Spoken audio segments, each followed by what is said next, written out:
Evangelio de la prosperidad. ¿Por qué crece tanto? Las palabras utilizadas por el Evangelio de la prosperidad, como siembra para recibir, tu fe determina tu fortuna, y la enfermedad y la pobreza no son la voluntad de Dios, continúan atrayendo a miles de personas hoy en día. Un estudio realizado por Lifeway ha revelado un aumento en el número de personas que creen en la idea de que si dan a los necesitados, a la iglesia y a misiones, de que si pactan con alta cantidad de dinero, Dios los recompensará. En el pasado, el 35% de los asistentes podían identificar que la iglesia a la que asistían predicaba este mensaje, pero este número ha aumentado al 55%. Además, la cantidad de creyentes que consideran esta enseñanza como legítima ha subido del 41 al 48%. Según Scott McConnell, director ejecutivo de investigación sobre estilos de vida, es posible que la pandemia y la subsiguiente inflación haya generado sentimientos de culpa en los cristianos, quienes podrían percibir una falta de compromiso y servicio a Dios. Sin embargo, ¿qué es lo que realmente atrae a tantas personas a esta doctrina? Para entenderlo, consideraremos algunos elementos clave de esta enseñanza. En primer lugar, el Evangelio de la prosperidad se basa en una lógica de intercambio, similar a la lógica del mercado. Las personas ofrendan alta suma de dinero con la expectativa de recibir bendiciones materiales de parte de Dios a cambio. A pesar de la crisis económica causada por la pandemia, todavía hay personas dispuestas a entregar alta suma de dinero a estas congregaciones por varias razones.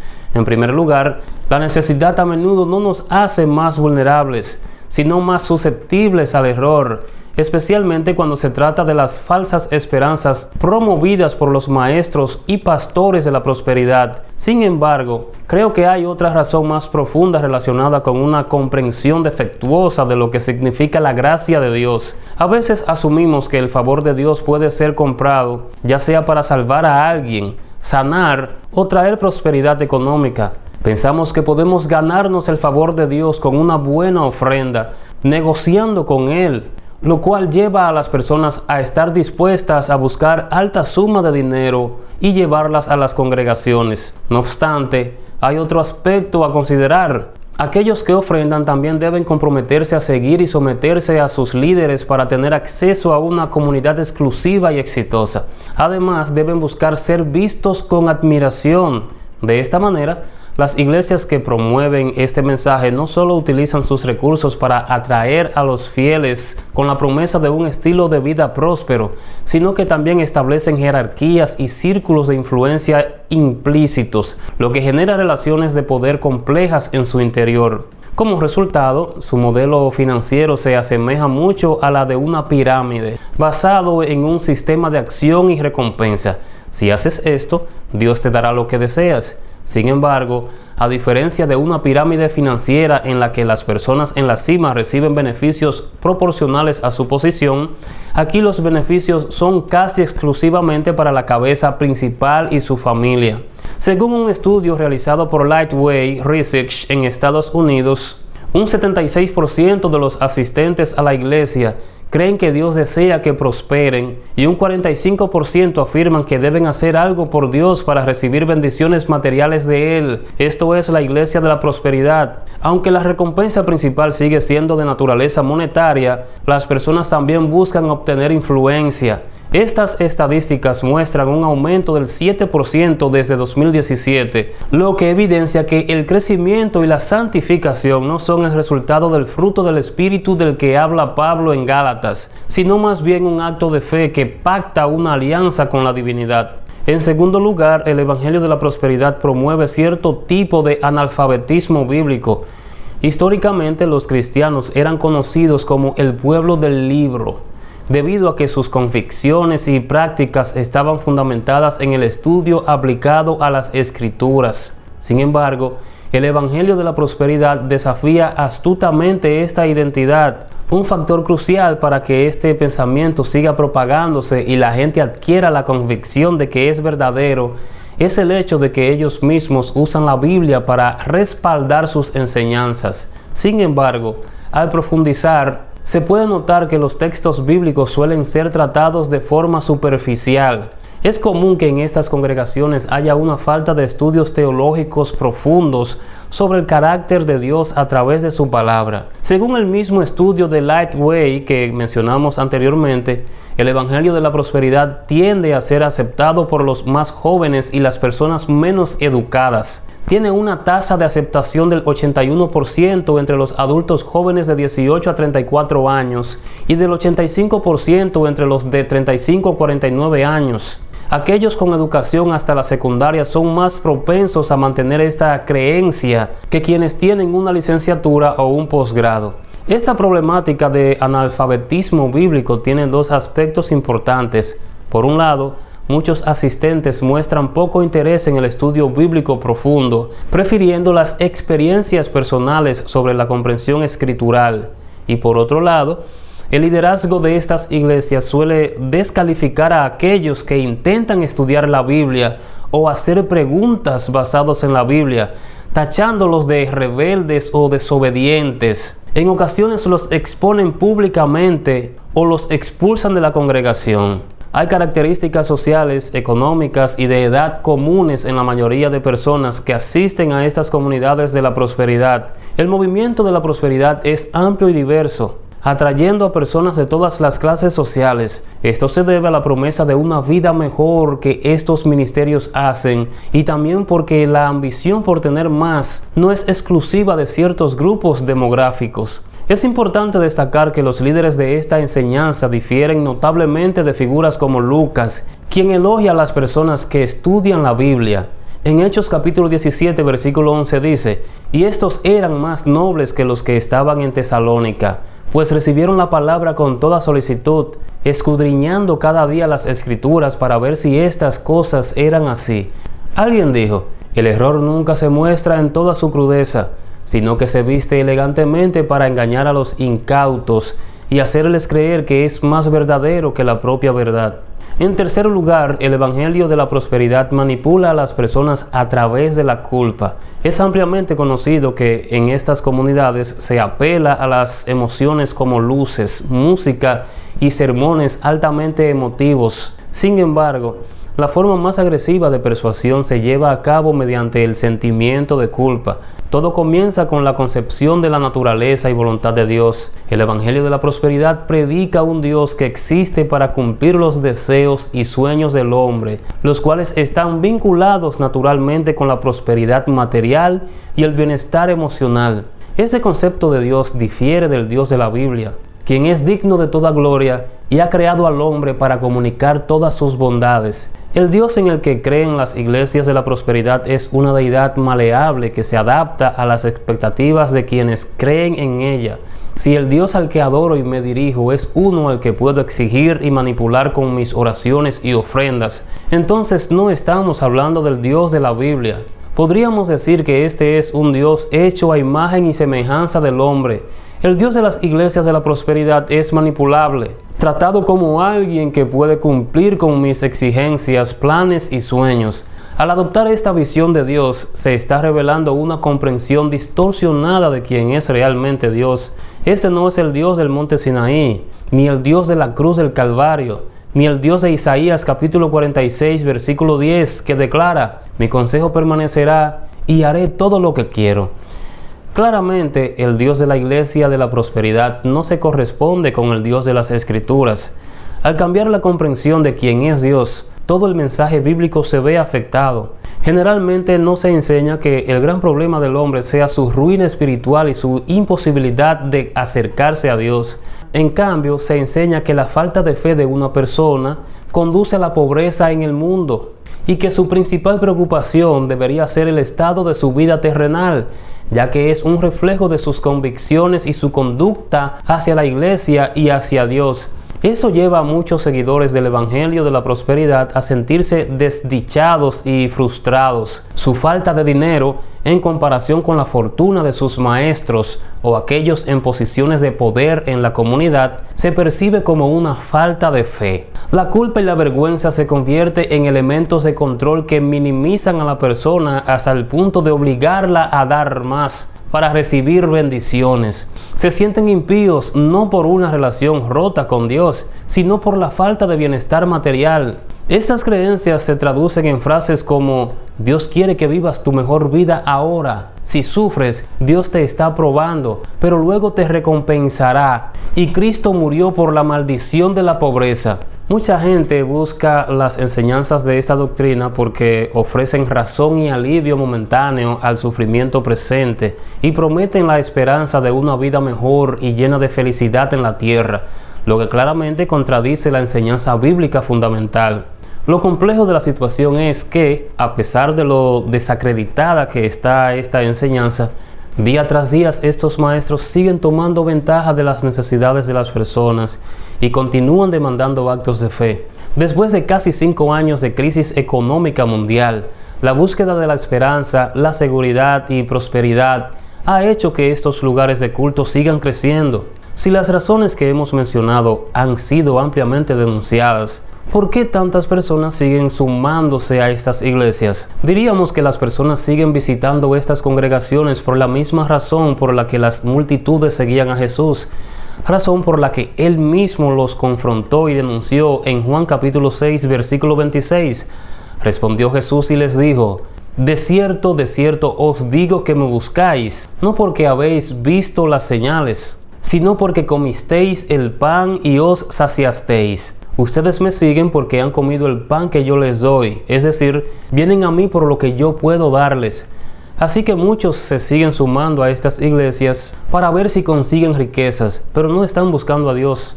Están buscando lo que Dios puede darles, lo que el Señor puede ofrecerles. ¿Qué otras enseñanzas de las iglesias de la prosperidad crees que están afectando a los creyentes?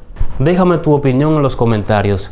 Pulsa seguir en la página si no lo has hecho para que recibas nuestras informaciones. Regálanos un like y nos veremos en la próxima. Que Dios te bendiga. El Vaticano emite nuevo protocolo donde brindan orientación sobre cómo actuar ante eventos sobrenaturales, apariciones, manifestaciones de demonios, estableciendo reglas claras para certificar fenómenos paranormales. El reciente anuncio del Vaticano causó revuelo en Internet, ya que muchos interpretaron que estaban informando sobre la aparición de fantasmas y demonios. ¿No resulta extraño que el Vaticano esté explicando cómo actuar ante la posible aparición de demonios? En realidad, publicaron una guía para determinar si un fenómeno es real o no, estableciendo 6 protocolos de prudencia antes de sacar conclusiones. Esto implica 2 cosas. Primero, que el Vaticano confirma la existencia de estos fenómenos y segundo, que se arroga la autoridad para decirnos cómo reaccionar ante ellos. Además, surge la pregunta de por qué consideran necesario alertar a la población sobre fenómenos paranormales en este momento y por qué es tan importante que sigamos sus instrucciones. Amigos, estas organizaciones que hablan de espiritualidad son parte de una gran red de control humano dirigida por el Anticristo y Satanás. Este reciente anuncio del Vaticano guarda un secreto que estoy seguro no imaginarían. El texto fue elaborado por la Pontificia Academia Mariana Internacional, un observatorio de apariciones y fenómenos místicos relacionados con la Virgen María en el mundo. ¿Qué hay detrás de todo esto? Recuerden que el CERN aprovechó el último eclipse para activar su gran colisionador de hadrones. La posibilidad de que este colisionador pueda crear microagujeros negros es real. Cuando el colisionador acelera partículas y las hace chocar, la cantidad de energía en el punto de colisión podría ser tan alta que podría curvar el espacio-tiempo de manera extrema, tal como lo describió Einstein. Si existen las dimensiones adicionales postuladas por la teoría de cuerdas y el modelo ADS, esas colisiones podrían ser suficientes para romper la barrera entre nuestra dimensión y las adicionales. En otras palabras, cuando se forma un microagujero negro, podría actuar como un pequeño portal o puerta hacia estas dimensiones adicionales, dicen. Aunque estos microagujeros negros se evaporarían rápidamente según la teoría de Hawking, el breve momento en que existen podría permitir una interacción o conexión entre nuestra dimensión y los demás. Max Logan, considerado por muchos como el niño más inteligente del mundo, respalda esta idea, pero con un matiz que lo cambió todo. Logan afirma que desde 2022 el CERN abrió una puerta de entrada a otra dimensión y que desde entonces hemos estado viviendo en una línea temporal diferente. Entonces, ¿por qué menciono esto? ¿Y por qué tiene que ver con el reciente anuncio del Vaticano? Recordemos que el Gran Colisionador de Hadrones es un proyecto de colaboración internacional y que todo forma parte del mismo sistema de control global. El Vaticano está actuando con la intención de influir en nuestra mente, presentándose como una autoridad espiritual. De esta manera, nos implanta la idea de que debemos estar preparados para encuentros con entidades de otras dimensiones. Esto es lo que yo llamo programación predictiva, ya que forma parte del plan malvado de Satanás y del nuevo orden mundial que se está implementando. Jesús nos advirtió sobre estos eventos en Mateo capítulo 24, versículos del 23 al 24. Entonces, si alguno os dijere, mirad, aquí está el Cristo, o mirad, allí está, no lo creáis, porque se levantarán falsos cristos y falsos profetas, y harán grandes señales y prodigios, de tal manera que engañarán, si fuere posible, aún a los escogidos. Esto es un ejemplo de programación anticipada, una estrategia en la que se introduce a la población a ciertas ideas o escenarios futuros a través de medios, anuncios y narrativas. Esto hace que cuando ocurran eventos similares, las personas lo acepten con menos resistencia. Las advertencias del Vaticano sobre fenómenos sobrenaturales podrían estar preparando a la población para futuros eventos relacionados con las dimensiones adicionales que el CERN podría explorar. Antes que piensen que esto es una simple especulación, les recuerdo que todo está conectado: gobiernos, corporaciones y autoridades de todo tipo. Considera la relación del ser humano con el Vaticano. En 2009, altos representantes del Vaticano visitaron al CERN con un solo objetivo: establecer una conexión directa entre el Vaticano y el CERN. Además, ¿conoces la Pontificia Academia de las Ciencias? Es una academia de la Ciudad del Vaticano, creada para establecer una relación entre la ciencia y la religión. ¿Sabes a quién nombró el Papa Francisco como miembro de dicha academia? A Fabiola Gianotti, la directora general del CERN, poco después de que el Gran Colisionador levantara sospechas sobre portales dimensionales. El Vaticano ha lanzado un anuncio que busca adoctrinar a la humanidad y normalizar el hecho de cruzarnos con seres que se mueven en diferentes campos dimensionales. ¿Casualidad? Tal vez no. La idea podría ser engañarnos con su tecnología, aumentar su control global, conectar con las entidades que siempre han adorado e incluso manipular el tiempo. De lo único que podríamos estar seguros es que la manipulación es interdimensional. Estamos acostumbrados a ver la vida desde la superficie y no nos damos cuenta de que la lucha no es contra carne ni sangre, como nos dice la Biblia en Efesios capítulo 6 versículo 12, porque no tenemos lucha contra sangre ni carne, sino contra principados, contra potestades, contra los gobernadores de las tinieblas de este siglo, contra huestes espirituales de maldad en las regiones celestes. Ese vínculo no es reciente ni casual, sino parte de una estrategia global más amplia y coordinada para darle paso al anticristo y usar esta programación para que veamos todas estas cosas como algo normal. Desde el siglo pasado, el Vaticano ha mostrado un interés particular en los avances científicos y tecnológicos. La creación de la Pontificia Academia de las Ciencias es un claro ejemplo de cómo buscan mantener una relación estrecha con el ámbito científico. Al permanecer vigilantes y críticos, podemos resistir los intentos de control y mantener nuestra autonomía en un mundo donde la programación predictiva y las agendas ocultas están a la orden del día. No es un secreto que en la tradición católica hay muchos acontecimientos de apariciones. Han reportado apariciones de María, ángeles o santos y de la entrega de mensajes de Dios, mientras que algo de lo que muchos han visto en varios lugares es quizás el trabajo de charlatanes. Otras apariciones, dicen, fueron aparentemente auténticas. Sin embargo, el que una aparición sea auténtica no significa que es un mensaje de Dios o una genuina aparición de María, un ángel o un santo. La Escritura declara que Satanás y sus demonios se disfrazan de ángel de luz. 2 Corintios capítulo 11, versículos 14 y 15. Y no es maravilla, porque el mismo Satanás se disfraza como ángel de luz. Así que, No es extraño si también sus ministros se disfrazan como ministros de justicia, cuyo fin será conforme a sus obras. El engaño satánico es una posible explicación para las apariciones. La única manera de determinar si una aparición es un falso milagro o un genuino mensaje de Dios es comparando la aparición con la Biblia. Si las enseñanzas que están ligadas a estas apariciones son contrarias a la palabra de Dios, entonces las apariciones mismas son de naturaleza satánica.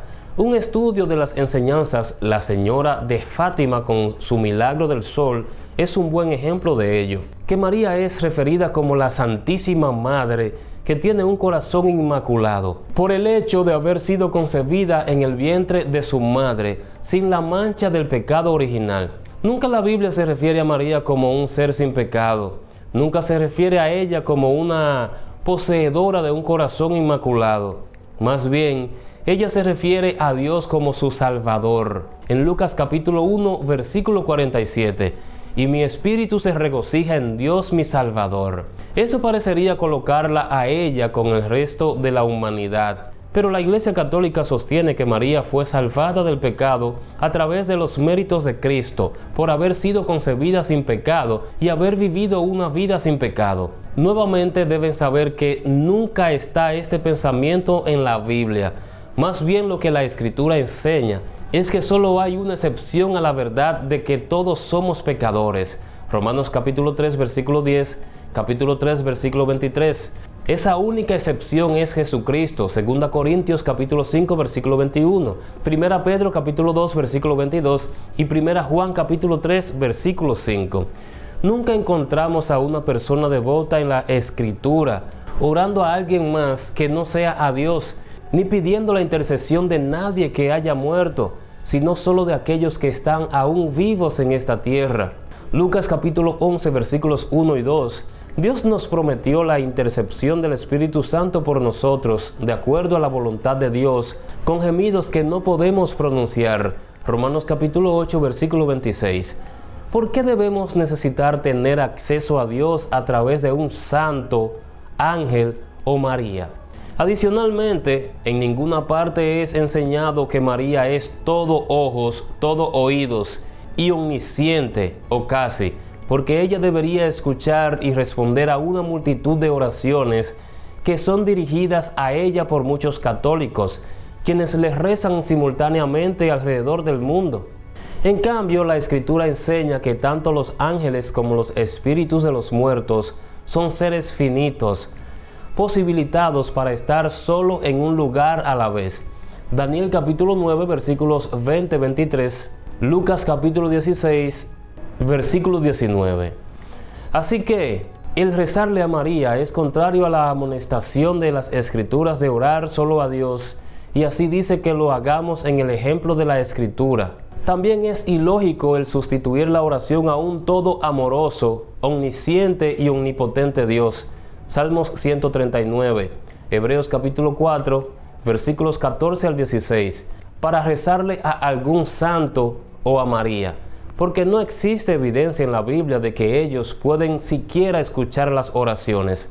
El orar a los santos y a María, en base a una creencia mundialmente extendida, es atribuirles atributos de omnipresencia y omnisciencia que solo se le atribuye a Dios, que solo Dios posee. Así que en realidad eso es idolatría. Jeremías capítulo 10, versículo 8. Los que rinden culto a ídolos son estúpidos y necios. Eso lo dice la Biblia. Búsquelo en Jeremías capítulo 10, versículos del 1 al 8. Les invito a pulsar a seguir la página si no lo han hecho para que reciban nuestras informaciones. No se vayan. Tenemos más videos interesantes en la página que les serán de gran ayuda. Nos veremos en la próxima. Dios les bendiga. 9 unciones falsas en las iglesias que se han vuelto populares hoy día y debemos tener mucho cuidado. La última es la peor. En la era moderna hemos presenciado un fenómeno que causa gran preocupación: el surgimiento de predicadores que aseguran poseer una variedad de unciones especiales, desde objetos tan inusuales como el chicle ungido hasta prácticas como la chancleta ungida. Este fenómeno no solo suscita cuestionamientos sobre su validez según la Biblia, sino que también genera dudas sobre si estas afirmaciones están alineadas con los principios verdaderos de la fe o si son simplemente expresiones de fanatismo religioso. ¿Estos individuos realmente poseen un poder divino o es todo parte de una estrategia diseñada para atraer seguidores y obtener beneficios materiales? Creemos firmemente que el Espíritu Santo obra soberanamente como Él desea. Sin embargo, también creemos que la palabra de Dios es nuestra guía suprema y que el Espíritu Santo nunca actuará en contradicción con la revelación de la palabra de Dios. Cuando nos referimos a la unción, hablamos del poder de Dios o del Espíritu de Dios que reside en un cristiano, capacitándolos para servir a Dios. Dicho esto, adentrémonos en la exploración de los distintos tipos de falsas unciones modernas. Número 1. El chicle ungido. Ese término se refiere a una práctica que ha ganado notoriedad en algunos círculos cristianos, especialmente en aquellos enfocados en la teología de la prosperidad o en la búsqueda de experiencias espirituales extremas. Consiste en que un líder religioso o ministro unge un chicle con aceite u otro medio y luego los distribuye entre los fieles como una forma de impartir bendiciones, curaciones u otros favores divinos. Es esencial recordar que, según la fe cristiana, la unción espiritual va más allá de objetos materiales o acciones rituales. Es una obra del Espíritu Santo que otorga poder espiritual y autoridad para cumplir el propósito de Dios en la vida de los creyentes. Por lo tanto, esta práctica del chicle ungido es antibíblica, ya que distorsiona el significado bíblico de la unción, reduciéndola a un gesto supersticioso o comercial. Esto convierte al Evangelio en motivo de burla y desvía los principios fundamentales del cristianismo. Número 2. La unción de la risa santa. El término risa santa se utiliza para describir un fenómeno en el cual una persona experimenta risas descontroladas, presumiblemente como resultado de estar llena del gozo del Espíritu Santo. Este fenómeno se caracteriza por carcajadas incontrolables, a veces acompañadas de desmayos o caídas al suelo. Los testimonios de primera mano de aquellos que han experimentado esto varían, pero todos parecen interpretarlo como una señal de una bendición o una unción del Espíritu Santo. Sin embargo, la Biblia no menciona explícitamente la risa santa como un fenómeno religioso, aunque sí habla del gozo y de la alegría como frutos del Espíritu Santo. Este fenómeno específico no está documentado en las Escrituras. A pesar de esto, la alegría espiritual es una experiencia legítima y se considera una manifestación de la presencia de Dios en nuestras vidas. Es crucial recordar que todas las manifestaciones espirituales deben estar alineadas con los principios de orden y reverencia que enseña la Biblia. La alegría espiritual no debe conducir al desorden o al escándalo en la iglesia. La Biblia enfatiza la importancia del orden en el culto a Dios y todas las manifestaciones espirituales deben estar en armonía con este principio fundamental.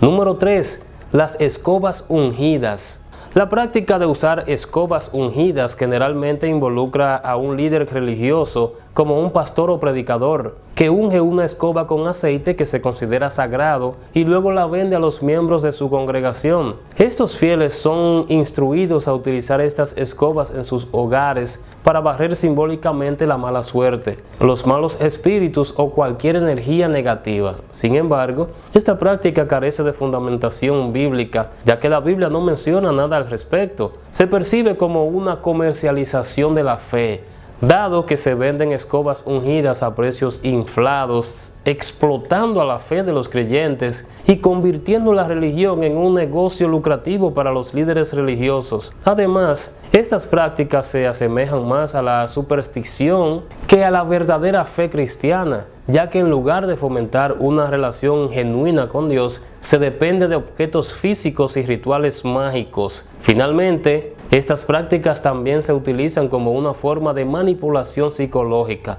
aprovechando las emociones y miedos de las personas que están atravesando momentos difíciles y buscan desesperadamente una solución rápida. La Biblia enfatiza la importancia de la fe en Dios y en su poder, no en objetos físicos o rituales específicos. Tantos que leen a Salmo 91, el que habita al abrigo del Altísimo, morará bajo la sombra del Omnipotente. Este salmo ofrece seguridad para los hijos de Dios que se entregan a la voluntad y protección del Todopoderoso, buscando permanecer cada día en su presencia. Cuanto más plenamente los creyentes habiten en Cristo y en su palabra, haciendo de Él su vida y su morada, tanto más plena será su paz y mayor su liberación en tiempos de peligro. Número 4. La unción de los pactos. Esta práctica tiene su origen en la teología de la prosperidad, donde los falsos predicadores alientan a sus seguidores a hacer pactos con Dios para obtener beneficios financieros y materiales. Estos predicadores suelen animar a sus oyentes a dar grandes sumas de dinero o bienes materiales como una especie de inversión espiritual, prometiendo que Dios recompensará su generosidad multiplicándola con prosperidad económica. Argumentan que estas promesas están respaldadas por ciertas interpretaciones selectivas de la Biblia. Utilizando un lenguaje persuasivo, los falsos predicadores pueden decir cosas como: si quieres que tu familia prospere, si deseas éxito en tus negocios o anhelas estabilidad financiera, haz un pacto con Dios y observa cómo Él te bendice abundantemente. Esta enseñanza tiende a enfatizar la idea de que la fe se puede medir por la cantidad de dinero que se dona y que Dios responderá con riquezas y prosperidad a aquellos que demuestran su fe de esta manera. Frases como mientras mayor sea tu ofrenda, así será tu bendición, son muy populares entre los predicadores de la prosperidad. La herejía de esta falsa doctrina radica en la creencia de que se puede comprar el favor de Dios con dinero, algo que la Biblia nunca enseña. Los predicadores que promueven esta idea lo hacen para influenciar a las mentes vulnerables de aquellos que asisten a sus iglesias. La creencia en los pactos con Dios, donde se ofrece dinero o bienes materiales a cambio de bendiciones, es una práctica que no tiene fundamento bíblico. La Biblia no nos enseña que el favor de Dios se pueda comprar. Los predicadores que promueven estos pactos lo hacen para manipular a las personas y así aprovecharse de aquellos que confían en ellos. 2 Corintios capítulo 9 versículo 7 dice: cada uno dé como propuso en su corazón, no con tristeza ni por necesidad, porque Dios ama al dador alegre. Dios ama al que da con alegría, no al que da por interés propio. Aquellos que te piden que hagas pactos utilizando a Dios como si fuera un amuleto, están distorsionando la verdadera esencia de la fe. Número 5. La unción del terremoto. La unción del terremoto se refiere a experiencias espirituales poderosas o avivamientos religiosos que los creyentes experimentan como sacudidas sísmicas en sus vidas. Estos avivamientos son vistos como momentos de renovación espiritual y transformación radical, donde las personas son movidas por el poder del Espíritu Santo. Es importante destacar que el término unción del terremoto no es una doctrina formalmente establecida en la teología cristiana. Se ha mencionado en ocasiones que el evangelista Benny Hinn ungía al pastor Guillermo Maldonado haciendo referencia a una supuesta unción del terremoto. Sin embargo, este término, aunque utilizado en ciertos círculos carismáticos, carece de respaldo directo de la Biblia. Es crucial discernir entre las interpretaciones basadas en la fe y las enseñanzas bíblicas claras. Aunque las experiencias espirituales pueden ser profundamente significativas para los creyentes, es fundamental evaluarlas a la luz de las enseñanzas bíblicas y ejercer un discernimiento cuidadoso sobre su validez teológica y su práctica dentro del cristianismo. Número 6. La saliva ungida.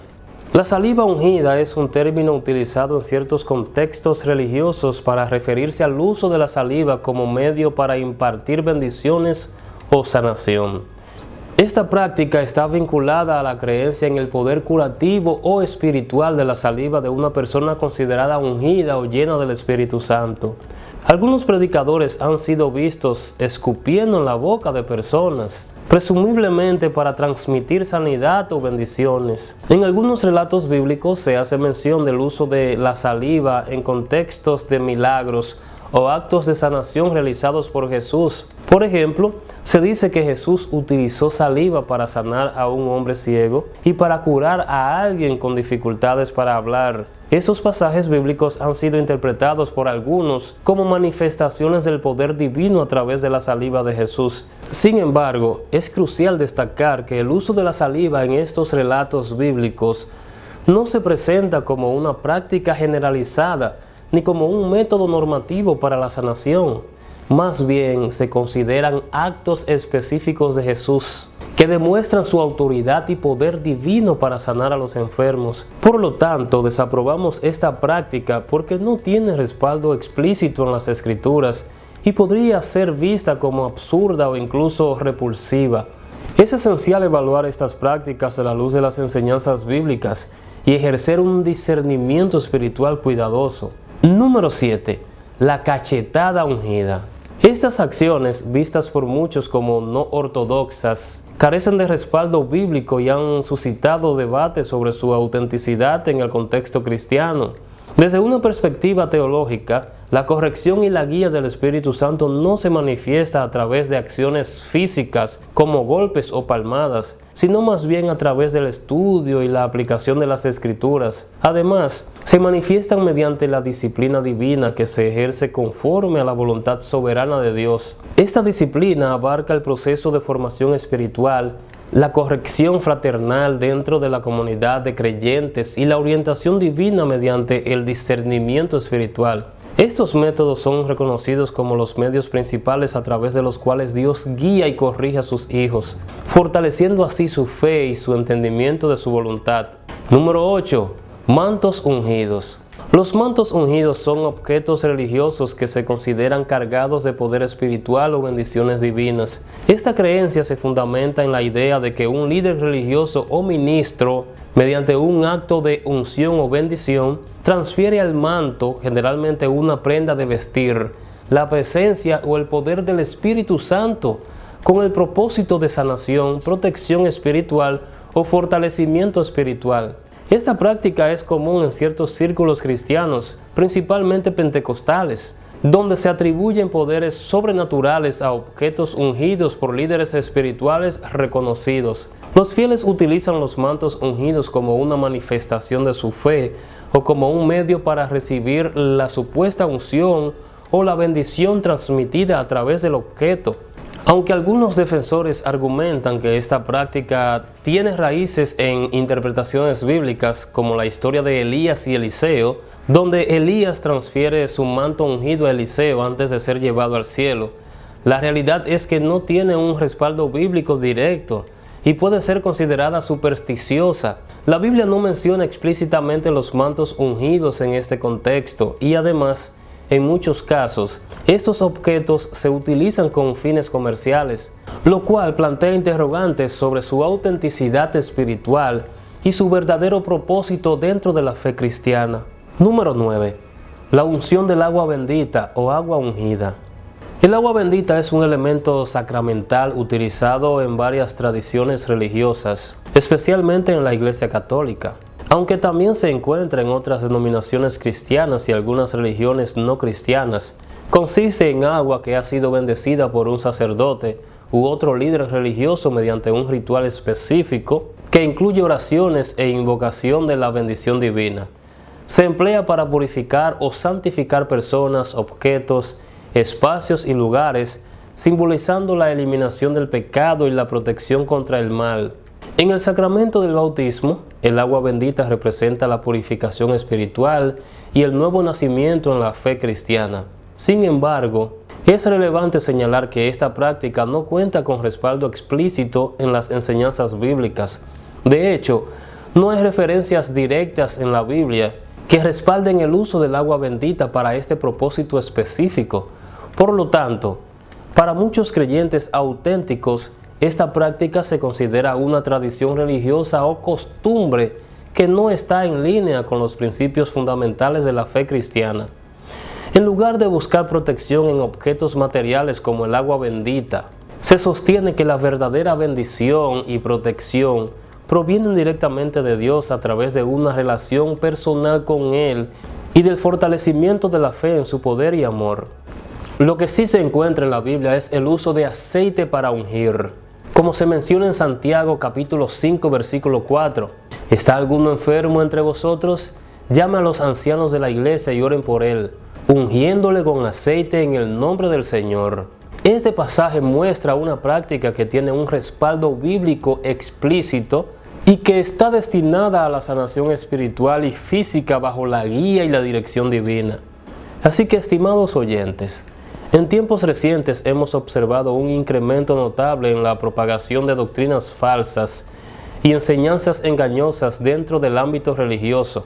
Por tanto, les invitamos a pulsar a seguir la página si no lo han hecho para que reciban nuestras informaciones, regálenos un like y compartan este contenido con todos sus conocidos.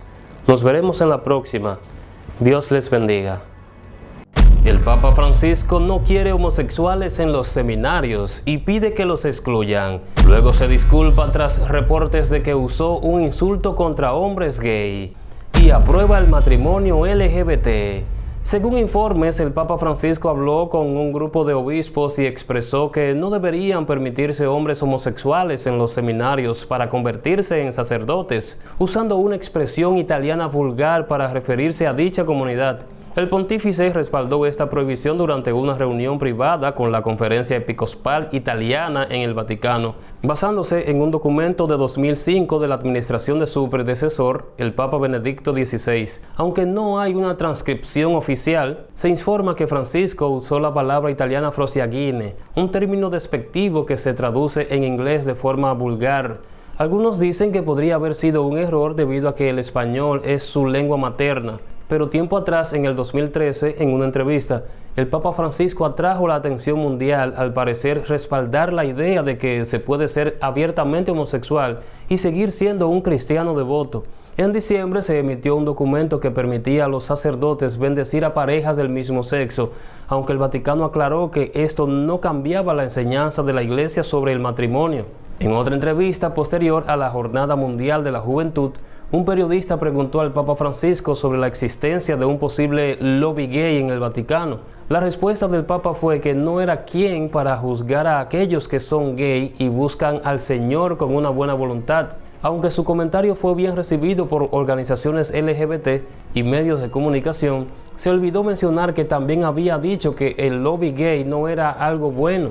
En una entrevista reciente con motivo de su 10º aniversario como líder de la Iglesia Católica, Francisco condenó la ideología de género, distinguiéndola de la pastoral para personas con orientación sexuales diferentes. Ahora el Papa se disculpa tras reportes de que usó un insulto contra hombres gay. El comentario de Francisco, según reportes, se produjo mientras hablaba en contra de la admisión de hombres gay en los seminarios en una reunión a puerta cerrada con obispos italianos. El Vaticano dijo el martes que el Papa Francisco hace llegar sus disculpas tras los informes de que utilizó una jerga ofensiva para referirse a los hombres homosexuales en lo que pretendía ser una reunión privada con 250 obispos italianos la semana pasada.